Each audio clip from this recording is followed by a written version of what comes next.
is getting so long. Whew. Just the two of us. Happy Saturday. Happy Saturday. Let me make sure I turned that. Not too loud though, because I could be loud. Happy Saturday, everybody. Happy Saturday. Oh, thank you. You're so kind and so sweet all the time. I appreciate you. Happy Saturday, everybody. Hey, peace, peace, peace. Peace, everybody. I just wanted to hop on real quick. I'm not going to be on here long today because I have something to do. But I was, thinking about the things that I do that are self-love practices and that help me maintain a joyful, vibrant experience in this life, right? Because we're always talking about love yourself, And one of the beautiful self-love practices that I started many moons ago, after being divorced and having a complaint in my marriage that I didn't realize that I could have fixed while I was being married, was purchasing flowers. I used to always complain to my ex-husband, you never buy me flowers. I really like flowers. And he never caught on. But I realized when we got divorced that was for me. Like, why should I be asking someone to do something for me that I could do for myself? So I started buying myself flowers every Sunday. And it really changed how I showed up in my space, because I realized that my reality was dependent upon me, upon what I show up and do for myself. And if I was allowing someone else to dictate my reality, that's why I was upset and sad and unhappy in my marriage, because I didn't stand up in my marriage and show up for myself in a way that said I loved myself. So I began buying my own flowers, and lo and behold, years later, I began dating again, and I met my partner, and every time he would come over to my house, I would always have flowers. So he would always bring me flowers. So brings me to this day. He showed up yesterday with one of my favorite flowers, which is sunflowers. It's like my favorite flower other than hydrangeas. I love those too. Oh, and lilies. I love lilies. Okay, I love flowers, y'all. I love flowers. And I just wanted to remind anyone, women, men, whoever, like, if there's something your partner is not doing and you feel like it's missing from your space, that you get to create that space. You get to create a space for yourself to get that thing that you need, and not wait for the other person to sow into you something that you could sow into yourself. You have to teach people how to love you. We are... Oh, thank you. Yeah, put y'all sunflowers up. You have to teach people how to love you. We are in relationships, we are each other's teachers. We are teaching our partner what we need, and we're being honest. Like, when you're honest and upfront about, hey, I need this thing and that thing or whatever, and you're doing it for yourself, it's not very hard for a person to step into line, because they realize this is the, you call that, I don't want to say this is the level, but this is necessary. This is a part of taking care of my partner. This is a part of seeing my partner. This is a part of loving my partner. And we all have things that we love and want and need. And sometimes doing it for ourselves and giving to ourselves helps us be more expansive and helps us stand in our power in a way that we didn't know that we needed to do. We needed to stand in ourselves and stand for ourselves.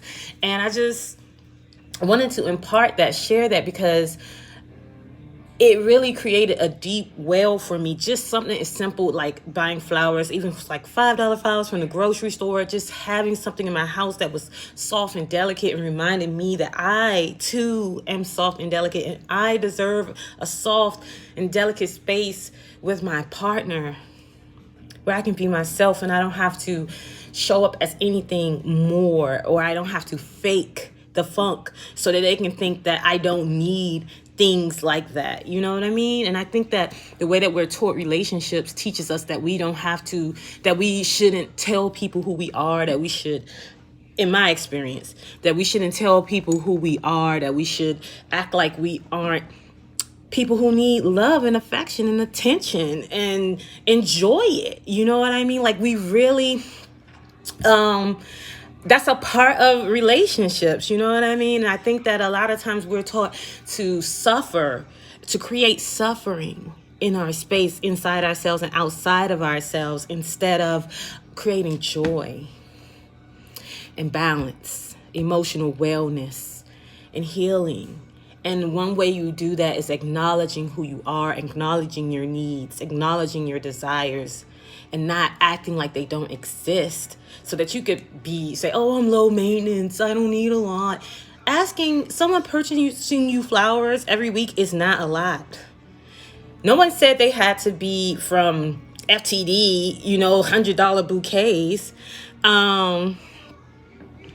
Yes, I always get flowers on my birthday. My birthday just passed. It was June 29th. Thanks.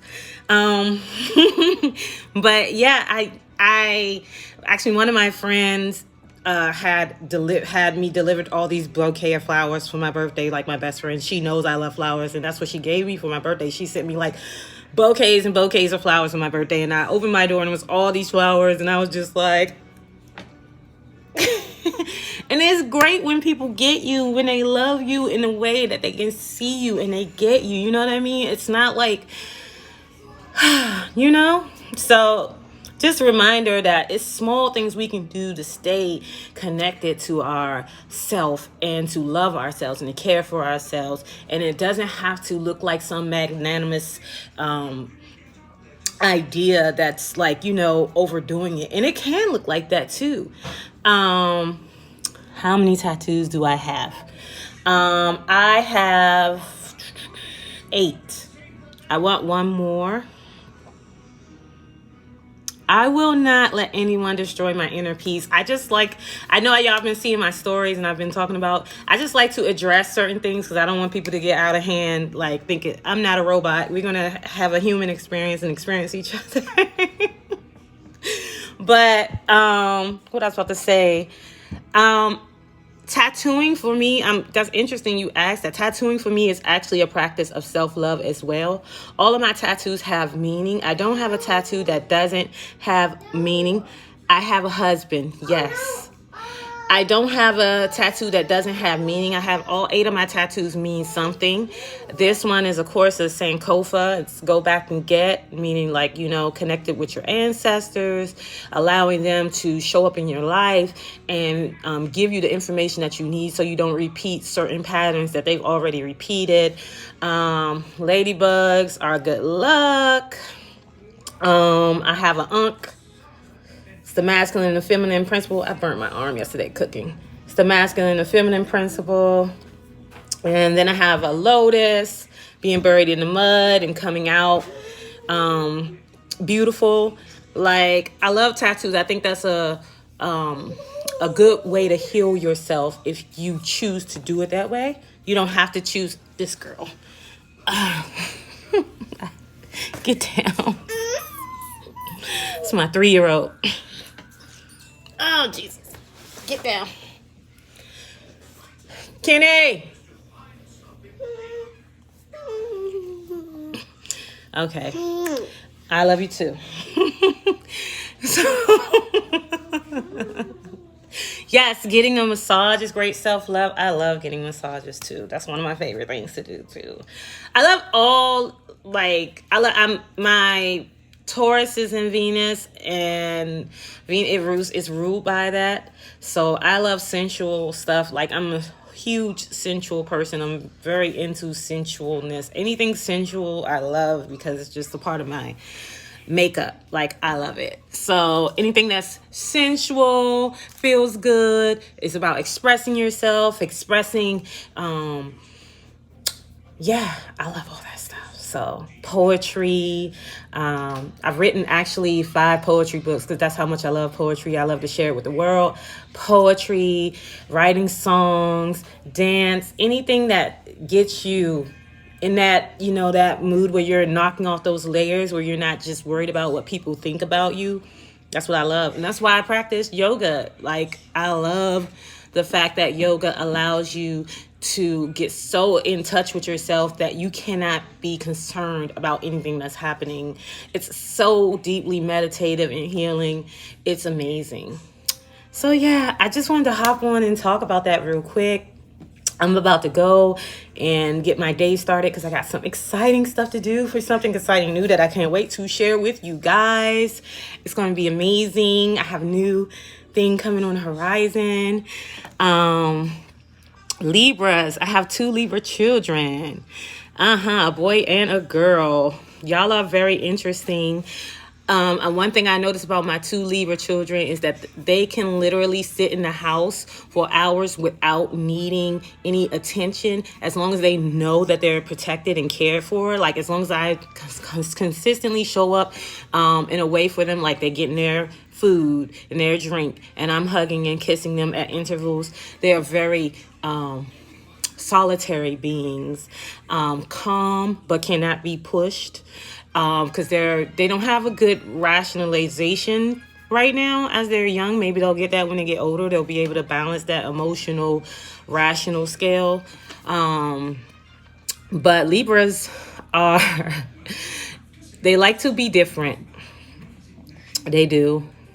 And they like to move through the world in fair. They like things to be fair. They like things to be equal. They like things to be balanced. And if they're out of balance, then everything around them is out of balance.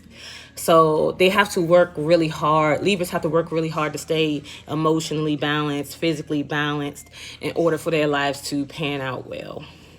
I do dabble in astrology, but I am not an astrologist. I am a Cancer. We just left my season, but I am not a typical Cancer because my rising is Taurus and my Venus is Taurus and my Mars is Taurus. So your Venus is how you love and your Mars is your aggression and your rising is how you appear to the world. So I'm actually a Taurus. I appear to be a Taurus to most people, which is stable, stubborn, steadfast, sturdy. But Cancers are more emotional and not as rational, because they're always so in the emotions. They're always so in their emotions that they can't stay balanced all the time. So I think my child is telling me that I got to get off here. And so I'm going to hop off, y'all. I appreciate y'all spending this time with me. And I'm glad I got the Libra. And Octavia, thank you, sweetie. I'll see y'all later. And, y'all know I make crystal jewelry. If you want to hop on over to www.zohami'slight.com and get you some crystal adornments, they're up. Thanks, guys. Oh, and book a yoga session. Have a good day, y'all. Thank you.